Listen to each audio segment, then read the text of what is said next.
When Elizabeth Fust leaves her house, it is the start of an uncertain journey. Suffering a spinal cord stroke in 2006, she is a paraplegic. Her specially equipped van grants her invaluable independence, but it doesn't grant her freedom from one aggravating question. Whether I'm going to find an accessible spot that I can use. Do you think that every time? Every time, yes. Fust says she has no idea what she will find when she tries to park at her destination, and she has the video evidence to prove it. All the spots are taken. Even if I could get into that one, I couldn't get out of my van. Fust is president of Gathering Strength Incorporated, a nonprofit with a mission to ensure equitable access to people with disabilities. She collects videos of common accessible parking problems. They reveal spaces that are mismarked and confusing. Do you park there or do you park there? They show spaces Fust says are made incorrectly and not big enough. If I could not possibly exit my van. The videos also show cars blocking ramps, taking up spaces, parked where they shouldn't be.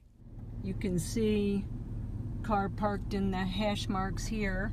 What does that do to you? Well, it means I'm excluded. And I'll tell you, it feels rotten being excluded, being left out. Fust lobbied Louisville Metro Council to toughen the city's accessible parking ordinance in June of 2020, adding a penalty of towing. A public records request reveals 1,616 citations were later issued over a period of 696 days. That's an average of a little over 2 a day. But Fust believes towing enforcement is lagging far behind. My experience is the police officer on the beat, on the street, is not aware of it. And so I'm working with LMPD to do training on it. And also citizens with disabilities also don't know about it. God bless it. Once again, there's no access aisle. On this rainy morning, Fust is taking me and Wave Chief photographer Doug Drewski to places she frequents to show us how common the problems still are. This space, for example, was open, but not made big enough for her to exit her van once her ramp is deployed. Does that give you enough room? No. You can't get out of your van? No. Fust says situations like this leave her with ridiculously few options. Do you ever have to go back home because you can't find a parking place? Yes, I have had to go back home,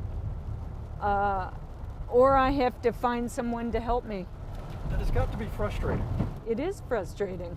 Fust hopes greater awareness by property owners, police, and other motorists will lead to more compliance and less uncertainty for her and drivers like her who are being excluded by being denied a place to park.